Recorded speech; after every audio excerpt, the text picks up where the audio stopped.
going on, everyone? I'm on a fresh, clean, new Supra that we just got in, 2026 SE 450. I want to show you some of the new features for this year. We equipped this with an additional sun pad seating, so if you want to lay out, a really good spot to do so.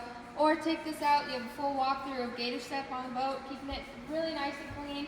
We got the DSD audio system on the tower. I love this. There's 26 speakers in this boat. The sound system is incredible. On the Supra, we also have the power operated bimini. So press of a button, this is going to go in and out. You don't have to do any folding. Really nice if you want shade for the day. And coming to the helm, they switched this up, put new screens on this Supra. Very clear. The camera is incredible. Really easy to see your rider. Also, you have your controls at the touch of your fingertips. I love this feature. Really easy to set up your wave, control the music, or anything.